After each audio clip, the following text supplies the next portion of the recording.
everybody, it's Talia here from the Climbing Tree. Today I have a video for you about plastic-free July.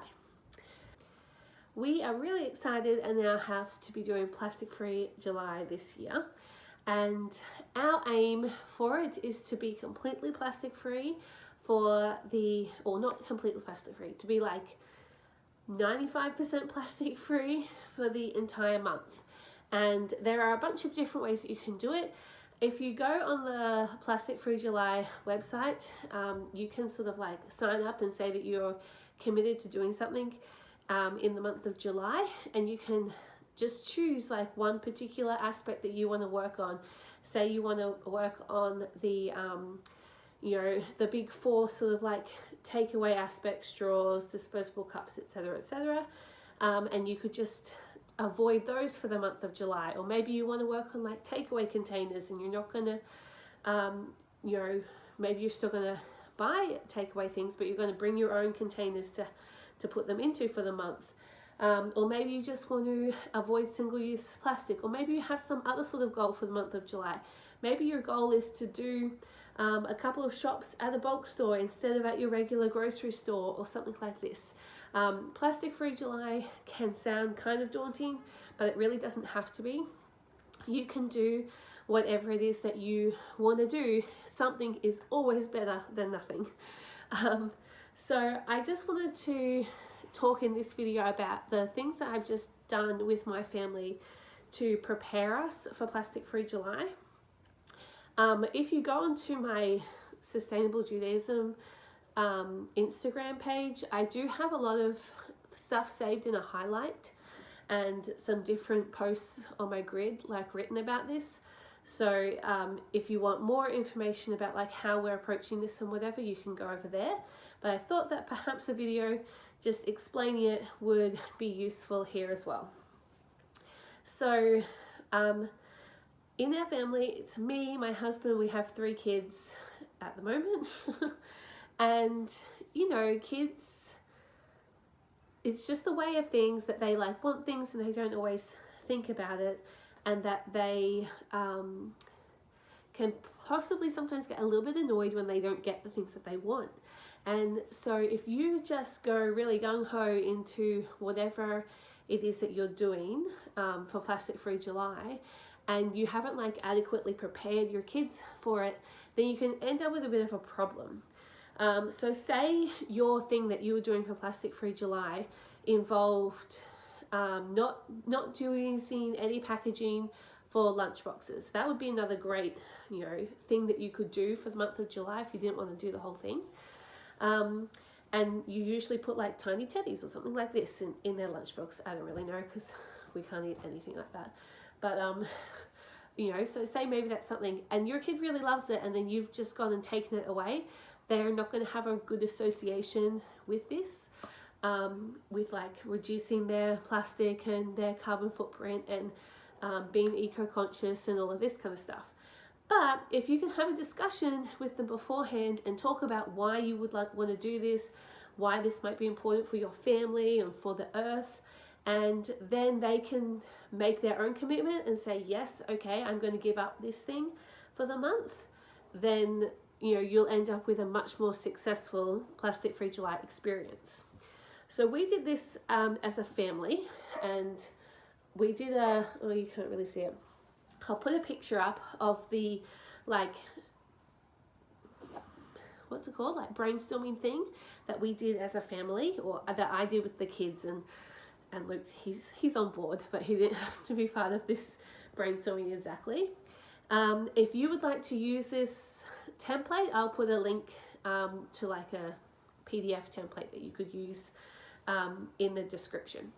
So the first thing we looked at and talked about as a family is, why would we want to go plastic free for July? Or why would we want to make whatever commitment it is that we've decided to make? For us, when we talked about it, we wanted to reduce pollution. We wanted to help send a message to food producers that we don't like plastic packaging.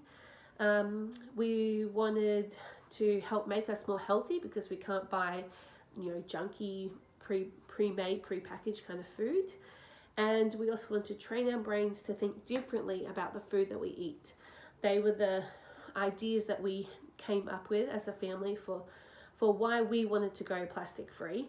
Of course, there's a bunch of other reasons. I could have added tons of things, but I think it's really important if you have kids and you're talking with them about it, that you are selective about when you add in your own ideas and when you just let it be whatever it is that they've said. So once we'd really talked about it, and thankfully this is something that in our family we talk about a lot, that we're aware of. We, are aware of plastic packaging and rubbish because we do a lot of, walks cleaning up rubbish and different things like this. So that was good. I was confident that they knew about this and that they were on board. So they were pretty keen to do this. So we talked about what were some of the things that we do buy at the moment that come in plastic packaging that we might have to give up if we're doing plastic free July. And we had a bit of a brainstorm. They really surprised me with how switched on they were about things. But some of the things that we had thought of for us were Yowies, which is a chocolate. It actually has a 4 wrapping, which isn't so bad, but it has a plastic capsule inside and a plastic toy inside. So we put those on our list. Meat, other toys have plastic associated with them, even if they're not a plastic toy. Sometimes they're wrapped in plastic. Milk, cheeses, supplements and medicines, cereal, because even though it comes in a cardboard box, it still has the plastic bag inside. Frozen berries, chips, pasta. This is our lists. And I just want to say that this is a super helpful step to and you could actually just walk through your kitchen together as a family and have a look and say, oh look, this thing's in a plastic container. This is something. Yogurt would be another thing that we didn't write at the time because we didn't have it in the kitchen, but it's something that we do regularly have that comes in plastic. And so you could just walk around the kitchen together as a family to do your brainstorming that way of identifying what things you already buy that use plastic. And then we also had a talk about how we would have to give those things up. And then we decided that we would make a category for if there are any exceptions to the rule. So this is where our 95% plastic free July comes in. And we decided, because actually one of my kids was I don't want to give up meat for the whole month. He really likes meat. And actually I'd already thought of that because of, I had already thought about the meat thing because I don't really want to give up meat for the whole month either, because I try to consume a lot of bone broth and different things like this for my health related things and pregnancy wise and stuff like that. So we made an exception that we would have meat on Shabbat.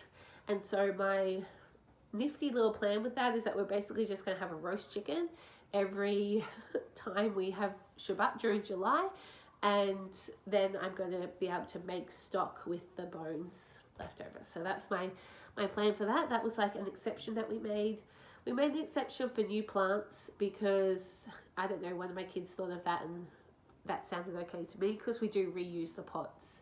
It's the pots that's the problem with buying new plants. And I think that growing our own food, while it would be really good to source not plastic pots, at this stage this is probably a little bit out of what we're able to do. So, new plants was on our list of exceptions. Medications and supplements were on our list of exceptions, and the supplies that we already have are on our list of exceptions. So we definitely don't want to be stocking up before July so that we can keep eating cereal for the whole month or something like that.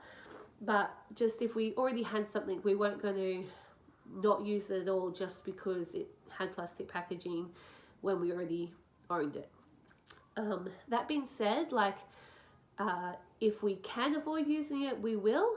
But if it's something that we would have to go and buy in addition, then we won't do that. I think hopefully you understand what I'm saying. So we had a little list of exceptions. It's not very long, and we talked about how this would mean that we wouldn't be able to have milk on our cereal, but we're not going to have cereal. So what we had to talk about what we're going to eat instead. So we made like a list, like what are some breakfasts that we can have that aren't going to use any plastic packaging. And so that was a really good brainstorming thing. I did have to be involved in this part more than in any other part, because they couldn't, I don't know, think of all the ideas of food that I could. But our ideas for breakfast were that we could have fruit, we could have porridge, and we could have toast if we made the bread ourselves or if we bought our bread from a bakery. But that does have some sort of like kosher problems for us, but you know, homemade bread is not a problem. I like making bread and it's fairly easy, to be honest, so just takes a bit of time. So we could do that. Then we talked about our lunch boxes, what kind of things we could be putting in our lunch boxes. We also talked about how, like, if we can, yes, we can have porridge for breakfast, but we can't have milk, so what are we going to do about the milky element on the top of our porridge? And the kids thought about almond milk and oat milk, which, to be honest, I make them normally. I drink those things, and they're not really big fans of it, but I think because it is just for the month, we can like stay focused on our goal, and they should be fine to do that. So fingers crossed. I mean, if it doesn't work, they can have fruit and toast for the month. So then we talked about lunch boxes. You can see it up on the screen. I'm not going to go through the whole thing, but we just talked about a bunch of different things that we could buy. The kids were concerned about eggs because they come in packaging, but we talked about how eggs come in a cardboard box, and so that would be okay for us to use, and that part of our exception perhaps had to be like the stickers that came on things. So even if we bought, say, like pasta sauce that, yes, comes in a glass jar and has a metal lid, both can be recycled easily and certainly can be reused, but it does have the plastic sticker on it, and so perhaps I should have written that down in their exceptions. But we did talk about it, that would be another exception, is those stickers that come on things. And again, the big sticker comes on the carton of eggs, but the egg carton itself can be it can be reused and turned into like different craft projects or different, storage kind of things. But we can also just recycle it, or we can put it in our compost bin, and that's a really fine use for it. We talked about snacks, we talked about dinner ideas, and mostly I think the biggest sort of concern that the kids had was that like they couldn't have cheese on things. So like if we have pasta bolognese, like a vegetarian bolognese, they can't really have like cheese grated on the top. So that is something that I think will be the hardest thing for them. This isn't like, we didn't make a specific list of things that we thought would be difficult for us, but that is something that we talked about while we're having the discussion, is do you think this would be a hard thing to do, and do you think that you will be able to do it? Like, how much do you want to do this plastic free July that you're willing to give up this food item that you really, really like? So we also had a list of things to try, which the only thing I'd added to there was cashew cheese, because that's something that I sort of want to try, and was a way that we could perhaps substitute some of the cheesy stuff. We also have like nutritional yeast in the cupboard already, so we can use that a little bit, but I'm not a big fan of the flavour, to be honest, so I'm probably not going to use that very much. But yeah, so we talked about, these are all the different things that we talked about. We focus mostly on the kitchen and eating because that's where a lot of our plastic comes from. And I don't think it'll be too hard for us as a family to say, look, we're not going to be buying,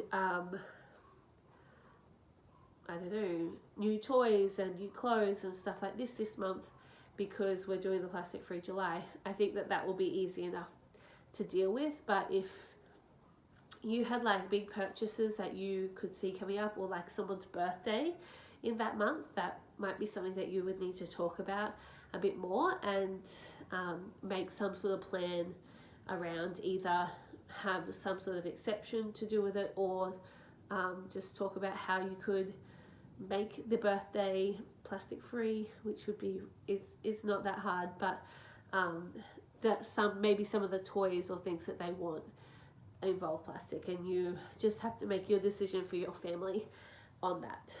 So this is what the brainstorming that we did in preparation for Plastic Free July. I feel like it's been super helpful.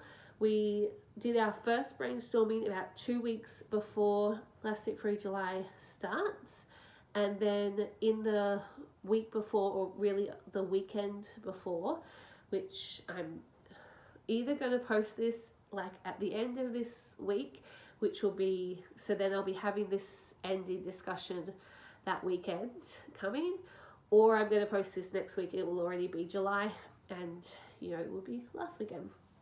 But anyway, just before Plastic Free July starts, we're just talking again, we're getting motivated, we're getting excited, and we are just wanting to get really passionate about what we're doing and why we're doing it. It's important that the kids feel like they're a part of this, that this isn't something that they're being made to do, but that this is something that they're having a choice in and that they are excited about.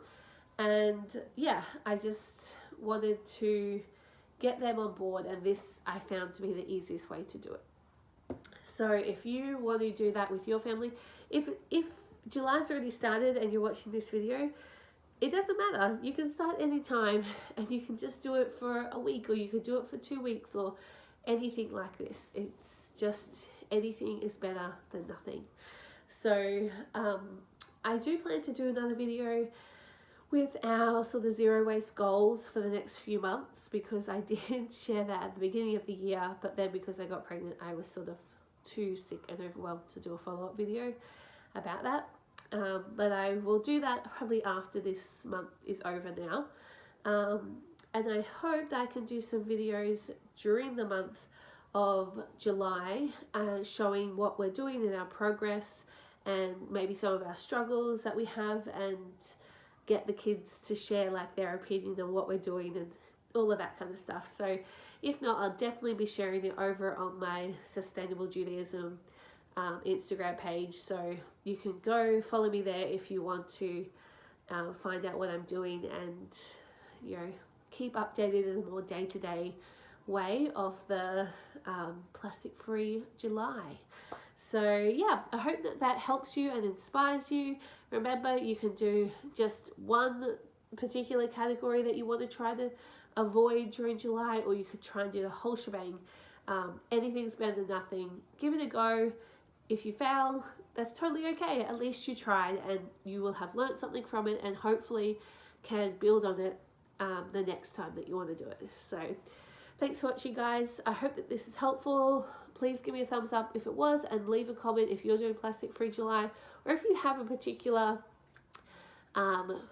question or conundrum or problem that you will have to deal with in your family.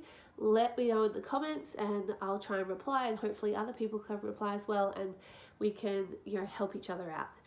So thanks. See ya.